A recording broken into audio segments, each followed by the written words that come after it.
selamat sore adik-adik sekolah minggu. Apa kabar semua adik-adik yang ada di rumah? Semoga semua adik-adik dalam keadaan sehat ya. Nah, sore hari yang indah ini kakak mau bawain renungan sekolah minggu. Kiranya adik-adik di rumah dapat mengikuti dengan baik ya. Nah, adik-adik sebelum kita mulai renungannya, kita siapin dulu Alkitabnya.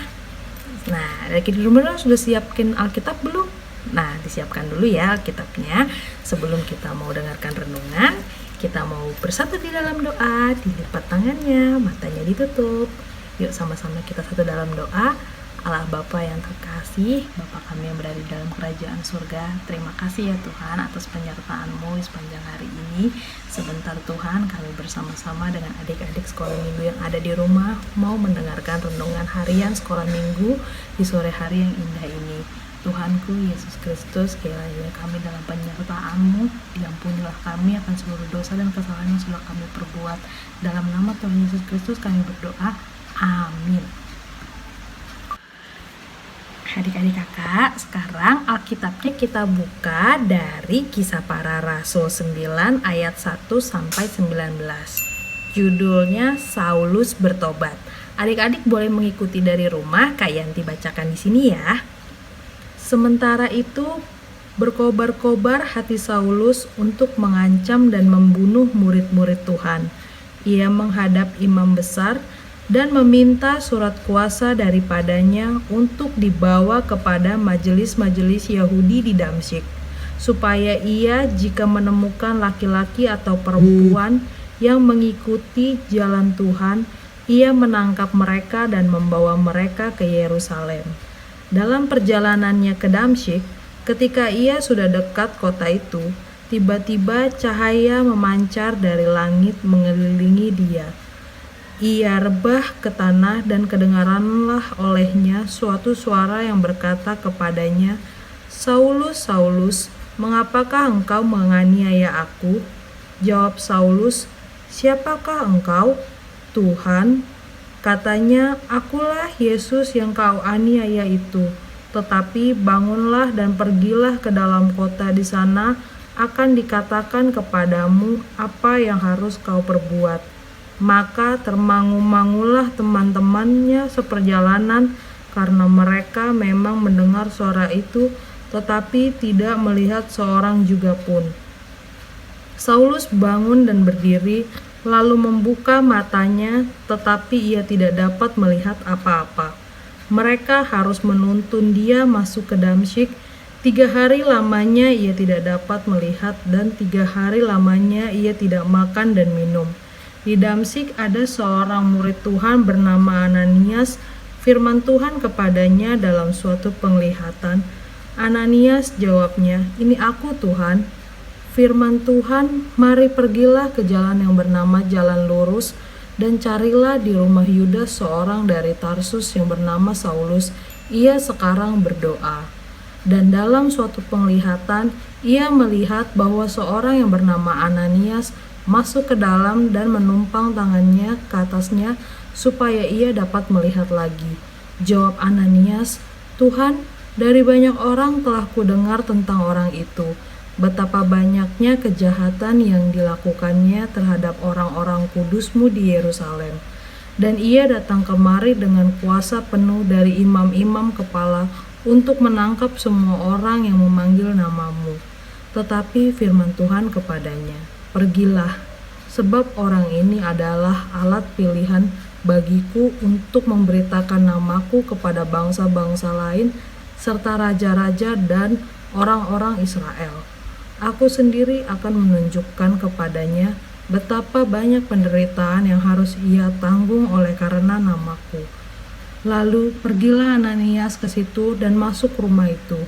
Ia menumpangkan tangannya ke atas Saulus. Katanya, "Saulus, saudaraku, Tuhan Yesus yang telah menampakkan diri kepadamu di jalan yang engkau lalui telah menyuruh aku kepadamu, supaya engkau dapat melihat lagi dan penuh dengan Roh Kudus."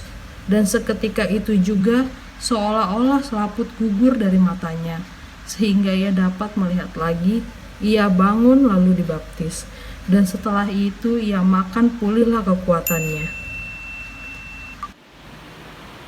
Kakak Yanti mau tanya, siapa yang ingat tadi nama tokoh Alkitab yang Kakak Yanti bacain ceritanya? Siapa? Betul, Saulus. Nah, adik-adik, Saulus ini adalah orang yang jahat. Pada waktu itu, Saulus ini senang memburu dan membunuh semua pengikut-pengikut Tuhan Yesus, termasuk murid-muridnya. Pada suatu hari, ia mendapatkan kuasa dari imam-imam besar pada zaman itu untuk pergi ke Damsyik memburu semua pengikut-pengikut Tuhan Yesus. Tapi di perjalanannya, ia mendapatkan sinar yang begitu terang sehingga membuat matanya menjadi buta dan juga ia tidak bisa mendengar. Tapi di perjalanan dia menuju Damsyik, dia akhirnya masuk nih sama teman-temannya untuk bisa pergi ke Damsyik. Di sana ia berdoa dan bertemu dengan seseorang yang bernama Ananias. Ananias ini disuruh oleh Tuhan Yesus untuk menyembuhkan Saulus agar kiranya nanti Saulus ini menjadi alat untuk menyebarkan firman Tuhan di seluruh dunia. Nah, adik-adik, disitulah nama Saulus berubah menjadi Paulus. Dia menjadi pemberita Injil dan firman Tuhan kemanapun. Nah, adik-adik, kakak mau tanya, siapa di sini adik-adik sekolah minggu yang punya adik? Yang punya kakak? Punya teman di sekolah atau di rumah kalian? Nah, siapa? Pasti punya semua kan?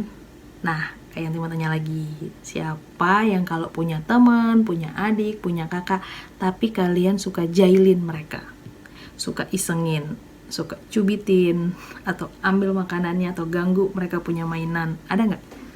Nah, adik-adik sekolah minggu, kalian nggak boleh nih melakukan itu terhadap teman kalian, terhadap adik kalian, atau kakak kalian. Kalian nggak boleh jadi anak yang usil, yang nakal, yang suka cubit-cubit, yang suka ambil mainan temennya, bikin temennya nangis. Itu nggak boleh.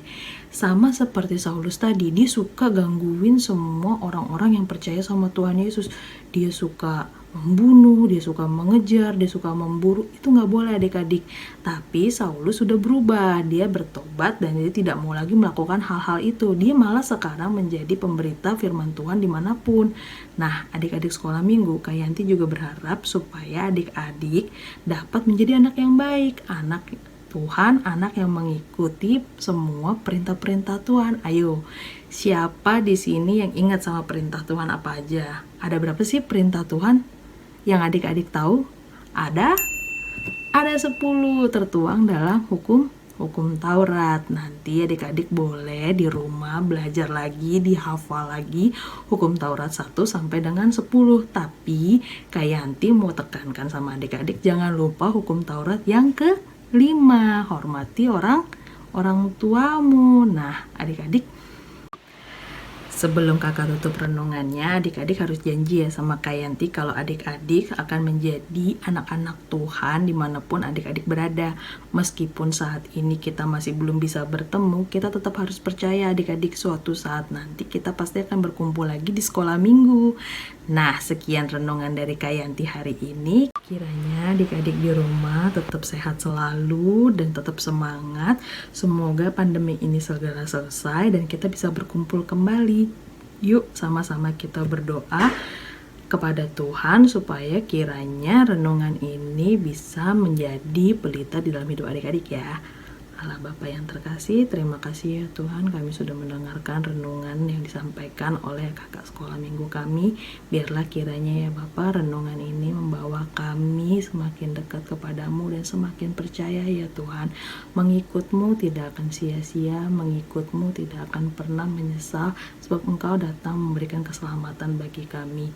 Ya Tuhan Yesus Kristus, kami adalah hamba-Mu yang penuh dengan dosa. Kiranya Tuhan Yesus ampuni setiap dosa dan kesalahan kami ke dalam tangan-Mu Tuhan. Kami berdoa dan mengucap syukur. Amin. Sekian renungan dari kakak. Kiranya kita dapat bertemu di renungan sekolah minggu berikutnya. Dah.